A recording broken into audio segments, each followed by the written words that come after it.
सतगुरु की ओर ले रखी है, उनको घबराने की जरूरत नहीं, सतगुरु अपने आप संभाल लेगा, वक्त आने पे संभाल लेगा। लेकिन ये नहीं करना कि 365 दिन में से 365 दिन तो तुम बुरे काम करते हो, और जब आफत आती हो उस दिन कहते हो गुरु मैं तो तेरा ही हूं, मैंने तो तेरी शरण ली है। आप सभी को राधा स्वामी। अगर आपने नाम की बख्शिश ली हुई है और आपके ऊपर कोई मुसीबत आती है तो आपको घबराने की बिल्कुल भी जरूरत नहीं है, क्योंकि आपकी हर मुसीबत का समाधान सतगुरु महाराज जी कर देंगे। जो आज का सत्संग का विषय है उसमें महाराज जी ने बताया कि जिसने नाम की बख्शिश ली हुई है, जिसने सतगुरु की सहारा, तो जो आज का सत्संग का विषय है उसमें महाराज जी ने बताया कि जिसने सतगुरु का सहारा ले रखा है, सतगुरु महाराज जी कैसे उसके सारे दुखों को हल कर लेते हैं, कैसे उसकी समस्याओं का समाधान करते हैं। तो कृपया आप सत्संग में आखिर तक बने रहिए। राधा स्वामी। सतगुरु की ओर ले रखी है, उनको घबराने की जरूरत नहीं, सतगुरु अपने आप संभाल लेगा, वक्त आने पे संभाल लेगा। लेकिन ये नहीं करना कि 365 दिन में से 365 दिन तो तुम बुरे काम करते हो, और जब आफत आती हो उस दिन कहते हो गुरु मैं तो तेरा ही हूं, मैंने तो तेरी शरण ली है। फिर गुरु को, परमात्मा को मूर्ख बनाने का प्रयास ना करो, वो तो धीरे धीरे तुमने किया है, याद करने की जरूरत नहीं। परमात्मा को और गुरु को याद दिलाओगे आप, उनको क्या याद दिलाना, वो भूले हुए हैं। अरे वो तो भूले हुओं को रास्ते पे लाने वाले हैं, भूल मिटाने वाले हैं वो, और हम उनको भूला हुआ समझ के कहते हैं कि मेरी भी आके मदद कर। अरे मदद किसकी करेंगे? जब हमने उनको अपना लिया तो उनकी जिम्मेवारी बनती, हमें जरूरत नहीं पड़ती। लेकिन ये नहीं करना कि खोटे कर्म तो खुद करें और उसमें फिर गुरु को या परमात्मा को ये दोष दे दें कि मेरी मदद नहीं की। बिल्कुल गलत है। इस मन की हर हालात में निगाह रखनी पड़ती है कि ये कहाँ और क्या गलती करवाने की करता है, क्योंकि 500 रसों में, 500 कामों में हर प्रकार से ये उलझ पुलझ है। थोड़ा सा भी इसको समय मिलता है उनमें चला जाता है। किस प्रकार से? एक बार एक राजा था, राजपाट को त्याग के उसकी समझ में आई कि दुनिया मिथ्या है, कि रोजाना लोगों को मरते हुए देखते हैं, कोई साथ नहीं जाता, लोगों को दुखी देखते हैं, कोई दुख नहीं बंटवाता, जिनके लिए जान देते हैं वो कोई किसी की परवाह नहीं करता।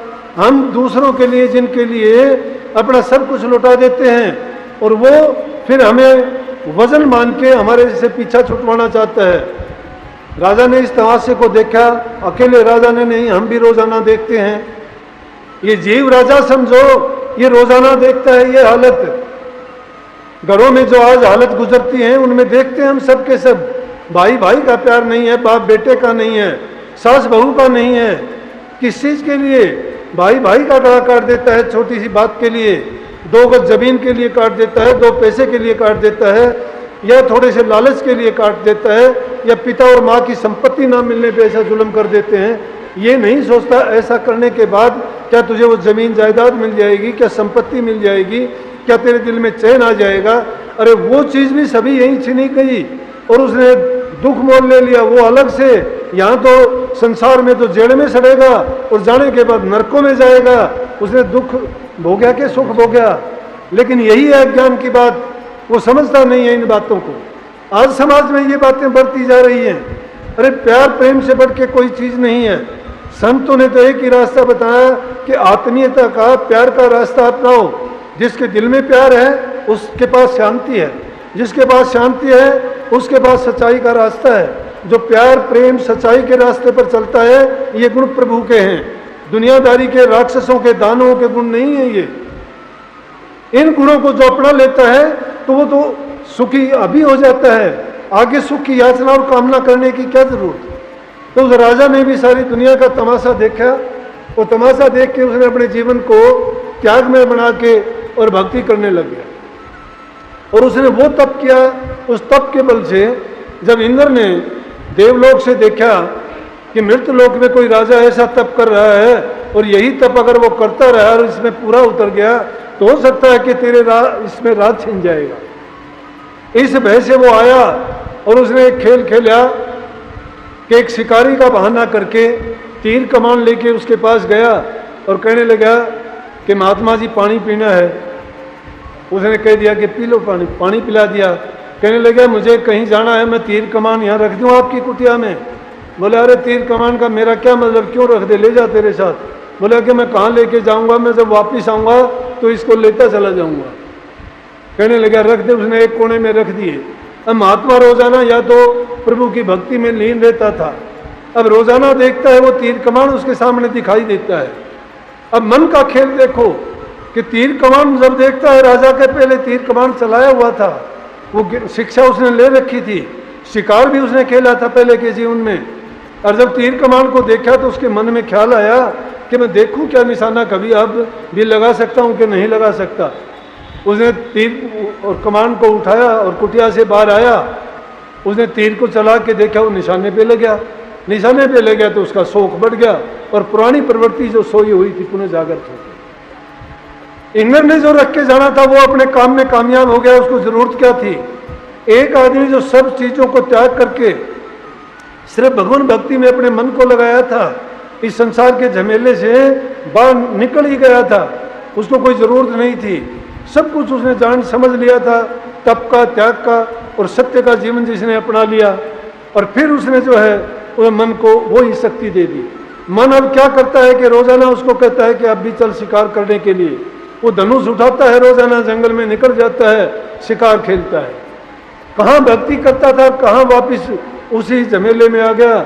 इंद्र लोक में बैठ के हंसता है और खुशियां मनाता है, कहता है कि मृत लोक के ये काम है। इसलिए हम मृत मंडल में जो लोग रहते हैं सबके पास मन है, उस मन को काबू करना बड़ा मुश्किल है। जब ऐसे ऐसे त्यागी तपस्वी जिन्होंने राजकाज को, सुख वैभव आराम को, सब सेना धन संपत्ति को ठोकर मार के जिनकी सेवा नौकर चाकर करते थे, त्यागमय जीवन अपना लिया और सफलता भी जिसमें प्राप्त कर ली, और ऐसा मौका आया उनका कि एक छोटी सी बात ने उनको पुनः उनके मरे हुए मन को जागृत कर दिया और वही पुरानी प्रवृत्ति उनके अंदर जागी और उन्होंने वही काम शुरू कर दिया। इसलिए सत्संग की जरूरत पड़ती है।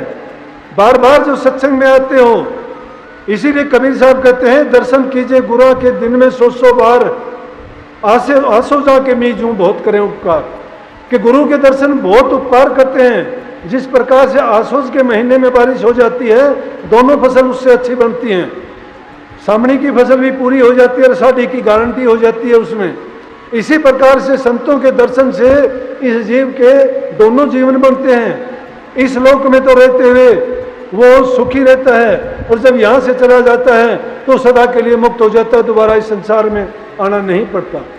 तो संतों के दर्शन से, उनके वचन के सुनने से क्या होता है कि मन तो दुर्बल होता चला जाता है, उसको रूह को ताकत मिलती है, इससे सोई हुई शक्ति जागती है। इससे सबके अंदर वो शक्ति है, लेकिन वो शक्ति सो जाने के कारण, क्योंकि नेगेटिव पावर एक्टिवेटेड है पहले से ही, पॉजिटिव शक्तियां इंसान की सोई पड़ी हैं, वो तभी जागृत होती हैं जब सतगुरु के माध्यम से गुरु नाम लेके भक्ति करने का तरीका जो सीखते हैं और जिन चीज़ों को निषेध गुरु कहता है उन चीज़ों को त्याग के हम नाम की कमाई करते हैं।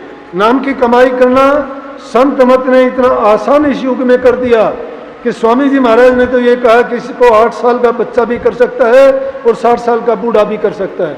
करने का शौक होना चाहिए। आज इस युग में देखते हैं, कह भी देते हैं कि स्वामी जी महाराज ने भी लिखा कि कलयुग कर्म धर्म नहीं कोई।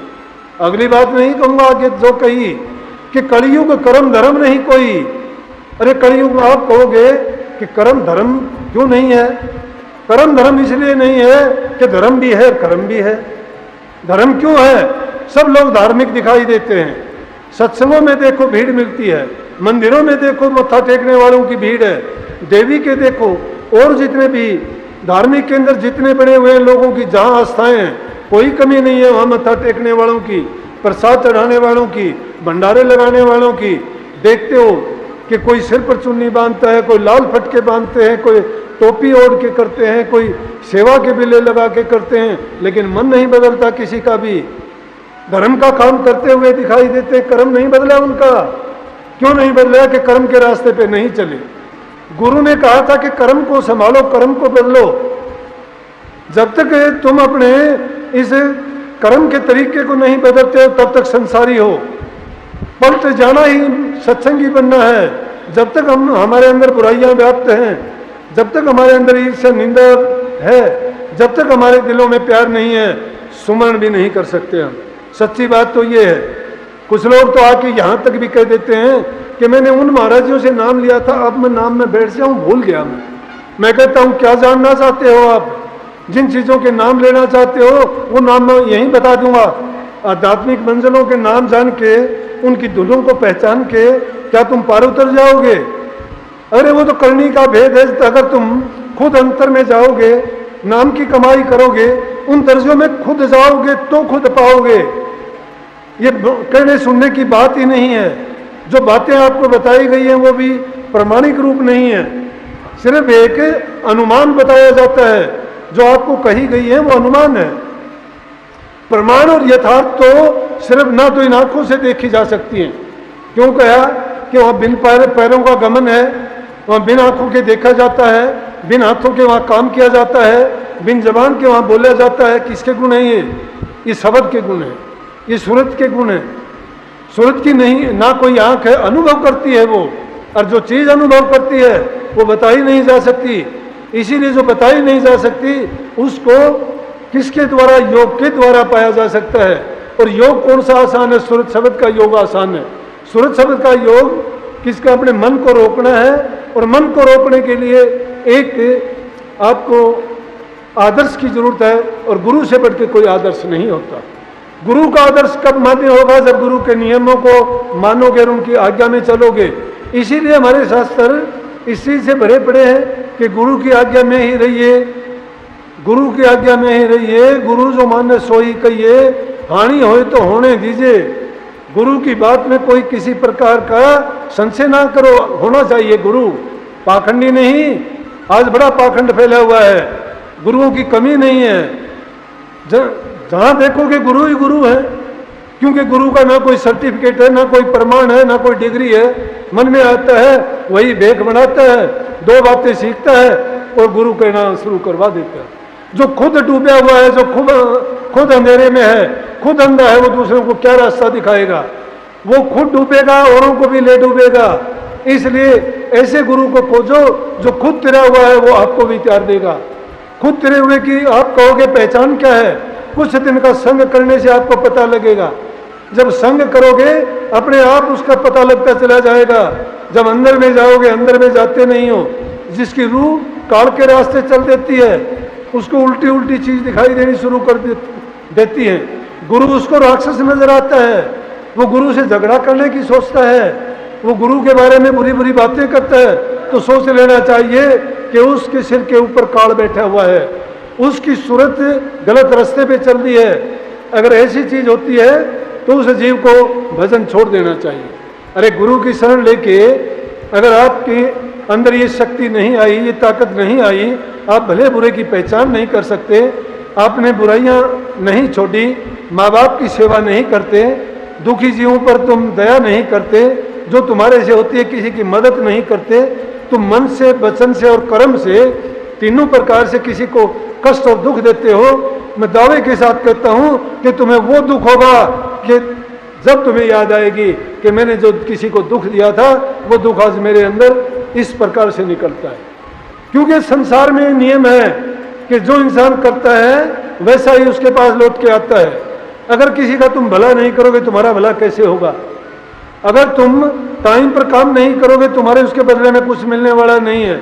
इसलिए प्रेमियों, हमें क्या चाहिए कि हमारे आसपास घरों में हमें प्यार प्रेम रखना चाहिए, अच्छा बर्ताव करना चाहिए, जबान मीठी जबान बोलो, सबके इज्जत कदर करो, बूढ़े बुजुर्ग का, सबका। अगर कोई बुरा भी करता है तुम उसका बुरा करने की कोशिश ना करो, क्योंकि अगर तुम भी बुरा करते हो तो तुम में उनमें कोई अंतर नहीं रह जाएगा। क्योंकि तुम अगर बुरा करोगे तो तुम्हारा भी तो कर्म बना, उस कर्म का भी तो परिणाम बुरा ही होगा। इसलिए बुरा जो करता है उसका बुरा तुम क्यों करते हो? जो बुरा करता है उसका करो। बुराई अगर देखते हो, अपनी बुराई देखो कि हमारे अंदर बुराई क्या है, उस बुराई को पहचानने की कोशिश करो, निकालने की कोशिश करो। वो निकालने से क्या होगा? खालिश हो जाओगे। और जब खालिश हो जाओगे, अगर कोई भी काम करना चाहते हो तुम, अरे जमींदार आदमी भी जब फसल बीज डालना चाहता है तो पहले उसमें हल चला के जो दूसरी झाड़ी जंखाड़ी होती है उनको निकाल देता है और फिर बीज डालता है। इसी प्रकार से हमारे हृदय में भी बुराई रूपी झाड़ी झंखाड़ियाँ जो खड़ी हैं, उनको जब तक हम बाहर नहीं निकालते हैं, वो बुराई और पाप कर्म जब तक नहीं निकालते हैं, तब तक नाम उसमें नहीं ठहर पाएगा। चाहे आप एक गुरु क्या 1000 गुरु करोगे तो भी नहीं निकल पाएगा। गुरु तो तुम्हारे अंदर में बैठा हुआ है, लेकिन बाहर के गुरु पर यकीन कब आएगा? जब अंदर में जाना सीख जाओगे। और अंदर में जब जाओगे, वहां जो गुरु तुम देखोगे और उस गुरु को पाके समझोगे कि बाहर और भीतर तो एक ही चीज थी। ये मेरी गलती और मेरी भूल थी कि जिसको मैं बाहर देखता था वो यही अंदर में भी बैठा हुआ है। अंदर और बाहर उसमें कोई फर्क नहीं है। सतगुरु देह रूप, सिर्फ देह रूप इन जीवों को दिखाने के लिए, इनको समझाने के लिए रूप धारते हैं। स्वामी जी महाराज ने इस बारे में 2 शब्द लिखे हैं। एक में कहते हैं कि गुरु मैं अपना रूप दिखाओ, गुरु मैं अपना रूप दिखाओ। शिष्य कहता है कि ये भी रूप प्यारा मुझको, पर वो भी लिखवाओ कि ये भी रूप मुझे प्यारा तो है, लेकिन मुझे वो भी दिखाओ। और इसका जवाब देते हैं, कहते हैं कि देख प्यारे मैं समझाऊं, रूप हमारा न्यारा, वो तो रूप लखे नहीं कोई, जब लग दे उन्हें सहारा। कि वो रूप जब तक नहीं लग सकते जब तक मैं सहारा नहीं दूंगा। सहारा तो देता है गुरु, सत्संग से देता है, वचन से देता है, उपदेश से देता है, समझाता है रात दिन, नाम का जाप करने के लिए कहता है, ध्यान में मन को एकाग्र करने के लिए कहता है, दिल से बुराइयां निकालने के लिए कहता है। फिर कहता है कि तुम जल्दी करने की कोशिश ना करो, पहले इन चीज़ों से तो निवृत्त हो जाओ और फिर अंदर में आओ और फिर देखो कि फिर तुम्हें पता लग जाएगा कि मैं तेरी मदद करता हूँ या नहीं करता। फिर तुझे पता लग जाएगा कि मैं बाहर हूँ या मैं अंदर हूँ। फिर तुझे पता लगेगा कि देह रूप में और नूर रूप में कोई अंतर नहीं रह जाता। इसलिए ये संदेश सिर्फ राधा सुन्नत देता है कि जीव को इतने सरल ढंग से, जिसमें किसी भी आलतू फालतू चीज़ की ज़रूरत नहीं, घर कोई चीज़ त्यागने की ज़रूरत नहीं, सभी काम करते हुए सिर्फ बुराइयों को छोड़ना और अच्छाई के रास्ते को अपना के एकांत स्थान में जितना काम करने के बाद समय बचता है, सब चीज़ों से निवृत्त होके, अगर तुम्हारे मन के अंदर कोई दूसरी कामनाएं बसी हुई हैं, भजन में बैठोगे नाकाम में नहीं बैठ पाओगे। जब भी बैठते हो तब तक अपने आप को खाली करो। मन में कोई किसी प्रकार की कामना नहीं रहनी चाहिए। कुछ समय के लिए तो तुम खाली कर सकते हो, और जितनी देर भी उसको खाली कर दोगे तुम, और उस क्षण में जो तुम्हें आनंद आएगा, फिर तुम्हें बताने की और समझने की जरूरत नहीं रह जाएगी। कभी तुम एक पल के लिए भी ऐसा कर पाओगे, फिर तुम्हें भजन के रस का और आनंद का पता लगेगा। फिर वो अंदर की मंजिल पाने का रास्ता मिलेगा, सिर्फ रास्ता, और धीरे धीरे करके फिर उसको पाने में कोई कठिनाई नहीं होगी, बल्कि दिल में उमंग बढ़ती चली जाएगी, रोजाना प्रेम अधिक बढ़ता चला जाएगा, अपने आप संसार के बंधन ढीले पड़ते चले जाएंगे और अंतर में शब्द के साथ जुड़ाव हो जाएगा।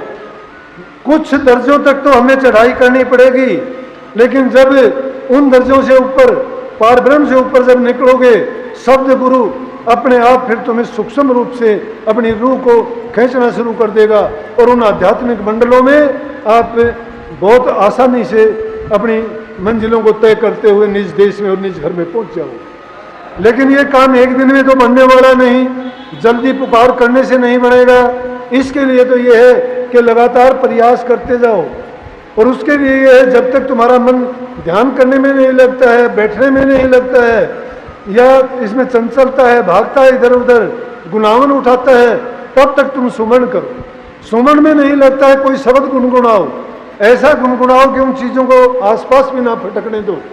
और जब इसमें थोड़ा टिकाव आ जाए फिर सुमन करो।